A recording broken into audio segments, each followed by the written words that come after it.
E aí, aluno, tudo bem? Já viu a previsão do tempo para esse final de semana? Sim? Pois é, na aula passada nós falamos acerca da previsão do tempo, o que é clima, diferenciamos tempo de clima. E hoje nós vamos falar sobre os elementos do clima. É importante que você tenha compreendido que o tempo é o estado momentâneo da atmosfera. Então fique ligado que nossa aula já vai começar. Um dos elementos do clima é a temperatura. Os raios solares, eles atingem a superfície da Terra de maneira diferente. Uma parte dissipa, conforme vocês podem observar aqui nessa imagem. Nós temos a radiação solar, parte da radiação solar escapa para o espaço e a outra é absorvida pelo planeta Terra. As temperaturas do nosso planeta são bastante variáveis. De modo geral, as áreas próximas à linha do Equador, ou seja, que apresentam baixas latitudes, apresentam as maiores temperaturas. Já as áreas de altas latitudes, ou seja, distantes da linha do Equador, apresentam as mais baixas temperaturas. A proximidade dos oceanos e mares também influencia na temperatura. Quanto mais perto dos oceanos e dos mares, maior vai ser a maritimidade. E quanto mais longe, maior vai ser a continentalidade. Nas áreas próximas aos oceanos e os mares, a amplitude térmica é menor. Já nas áreas que apresentam uma grande continentalidade, essa amplitude térmica ela é muito maior. Por exemplo, nós temos aqui um mapa do estado de Pernambuco, fica no Nordeste. Nós temos aqui um esquema mostrando as áreas próximas ao Oceano Atlântico e áreas distantes do Oceano Atlântico. Então, esse município, no caso de Recife, ele está próximo ao Oceano Atlântico, ou seja, ele apresenta uma grande maritimidade.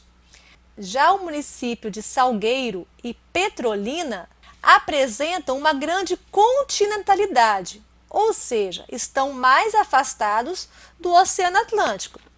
Em Recife, nós temos a máxima de 29 graus e a mínima de 23 graus Celsius.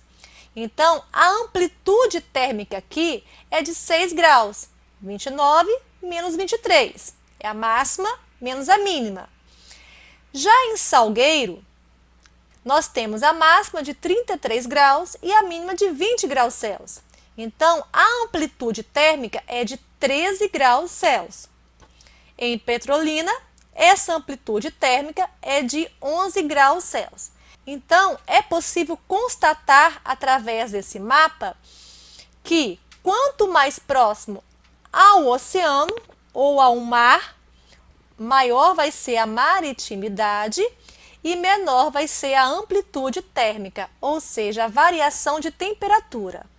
A temperatura do ar também está relacionada à ocorrência de chuvas, já que o aquecimento da atmosfera produz vapor de água, que dá origem a precipitações, ou seja, a chuvas. Então, em áreas onde encontramos, por exemplo, uma grande floresta, nós temos o fenômeno da evapotranspiração, que é a transpiração desses vegetais que ajudam na formação das chuvas. Precipitações. Nós já vimos lá atrás, quando estudamos o ciclo da água, que as precipitações fazem parte do ciclo da água. O ar da atmosfera, ele contém vapor d'água. E esse vapor d'água, ele vem da evaporação dos rios, dos oceanos, do solo e da transpiração dos seres vivos. Essa transpiração dos seres vivos nós chamamos de evapotranspiração. Em uma região de floresta, por exemplo, como a região norte do nosso país, onde encontramos a floresta amazônica, a evapotranspiração é intensa, o que ajuda na formação de nuvens e, consequentemente, na formação de chuvas. Quando esse vapor d'água ele atinge certa altitude, ele se condensa, formando as nuvens que se precipitam em forma de chuva. Em alguns casos, pode ocorrer a formação de granizo. O granizo, na verdade, são pedras de gelo que apresentam tamanhos variados. Tem umas que são pequenininhas, outras podem até causar uma grande destruição quando atinge a superfície da Terra. Esse granizo ele se forma quando esse vapor d'água ele atinge altitudes mais elevadas, onde a temperatura é mais baixa. E as chuvas, elas não ocorrem da mesma maneira em todo lugar da Terra. Existem regiões bem secas, mais chuvosas. Conforme eu falei com vocês agora, a região amazônica, onde encontramos a grande floresta amazônica, é uma região chuvosa. Já o sertão nordestino, onde encontramos o clima semiárido, é uma região muito mais seca. Há 3 tipos de chuva: convectiva, frontal e orográfica. É sobre isso que nós vamos falar agora. As chuvas frontais ocorrem quando uma massa de ar fria se choca com uma massa de ar quente. A massa de ar frio ela é uma massa pesada e a quente ela é leve. Então a quente ela vai subir carregando a umidade e provocando assim a precipitação.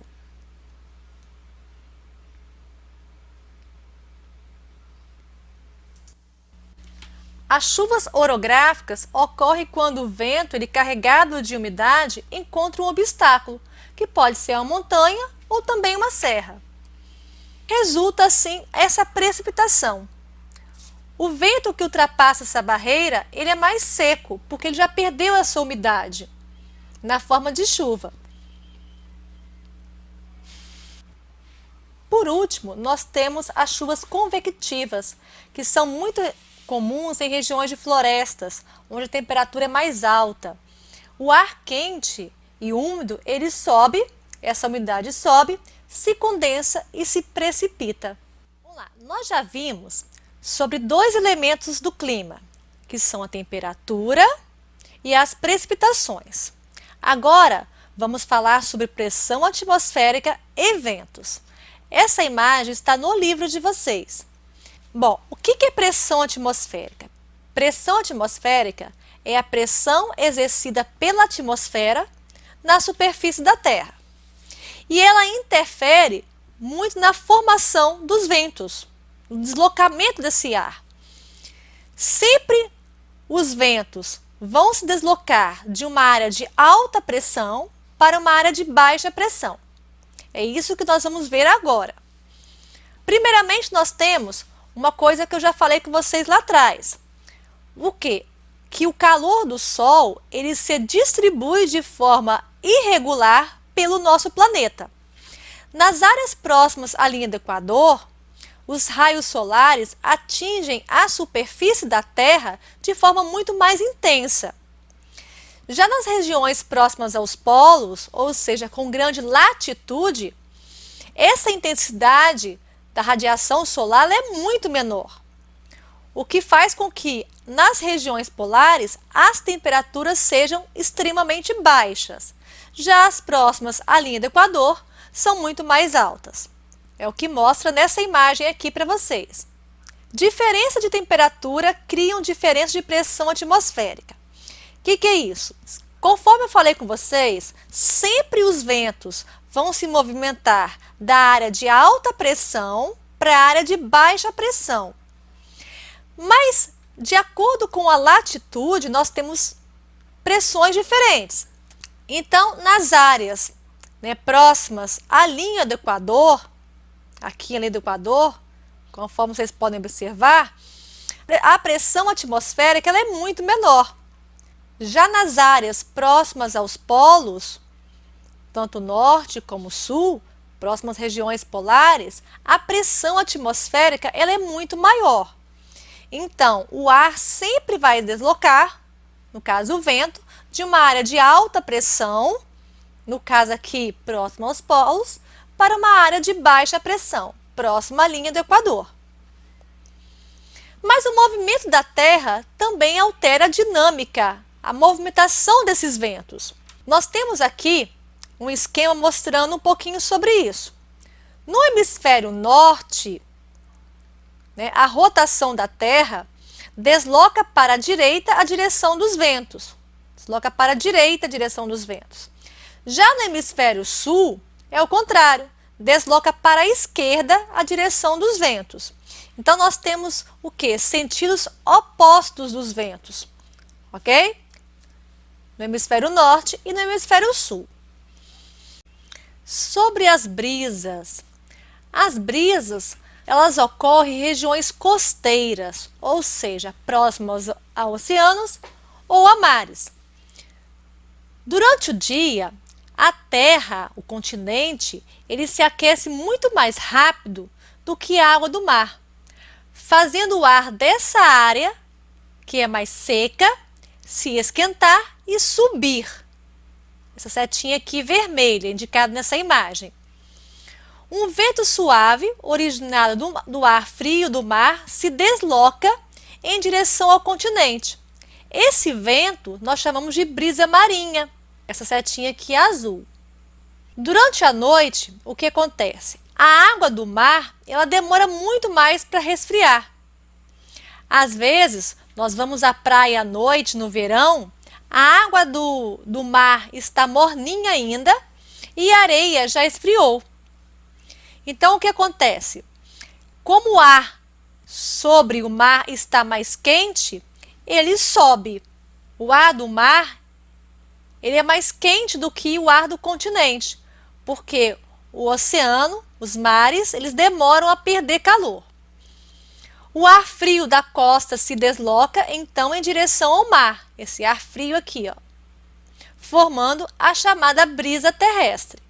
Então, nós temos uma situação de brisa marinha de dia e uma situação de brisa terrestre à noite.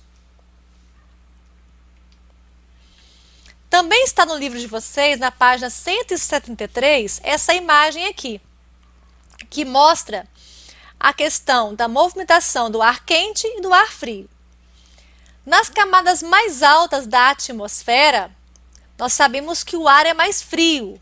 Quanto maior a altitude, mais frio vai ser. E esse ar mais frio, ele é mais denso, ele é mais pesado. Enquanto o ar mais próximo à superfície é um ar mais quente, é um ar mais leve. Como resultado dessas diferenças de densidade das massas de ar, forma-se um ciclo. O ar frio e pesado desce, se aquece, enquanto o ar quente ascende, ou seja, sobe e resfria. Então, nós temos aqui uma movimentação dessas massas de ar. Aí ele coloca, você já reparou que ao abrirmos a porta do freezer, o ar que sai desce? Por que o ar que sai desce? Porque o ar frio que vem do freezer, ele é um ar pesado. Então, o ar pesado ele vai descer e o ar quente ele vai subir. Um outro exemplo que nós temos é o ar-condicionado. O ar-condicionado é um aparelho que deve ficar na parte de cima da parede. Por quê? Porque ele libera um ar frio. Então, tem um ar-condicionado na parte de cima da minha parede. O ar frio é um ar pesado. Isso significa que se o ar-condicionado estiver em cima, ele vai liberar esse ar frio, ele vai descer, circulando assim naquele ambiente. O ar-condicionado da sala de vocês de aula está na parte superior da parede. O contrário disso, nós temos o aquecedor, que vai aquecer o ambiente. Então, o ar quente, como é um ar leve, ele vai subir naquele espaço, ok? Então, por isso que os aquecedores devem ficar na parte de baixo da parede. Nesse esquema, eu mostrei a diferença de pressão e das moléculas de ar. Por exemplo, nas áreas próximas ao nível do mar, nós temos um número maior de partículas de ar nessa porção. Então, nós temos aqui, ó, esses círculos, essas bolinhas, representando as partículas de ar. Já nas áreas de grande altitude, bem distantes do nível do mar, as partículas são mais separadinhas, conforme vocês podem observar aqui. Por que eu coloquei essa imagem para vocês? Isso aqui explica porque quanto maior a altitude, menor vai ser a temperatura. O ar próximo ao nível do mar, dos oceanos, ele é muito mais denso do que o ar nas grandes altitudes. Ok? Eu espero que vocês tenham compreendido esse assunto de elementos do clima. Aí eu pergunto para vocês, o que faz o balão subir? Não é o calor que é colocado naquele balão? Então, se não tivesse o calor, o ar não ia subir. Então, esse ar quente, que é um ar leve, ele faz o balão subir, ok? Para reforçar o seu conhecimento acerca desse conteúdo, você deverá fazer a página 174 do seu livro de Geografia, questões número 3, 4, 5 e 6. Qualquer dúvida, é só postar lá no AVA ou então mandar mensagens dentro do próprio AVA. Fique com Deus e até a próxima!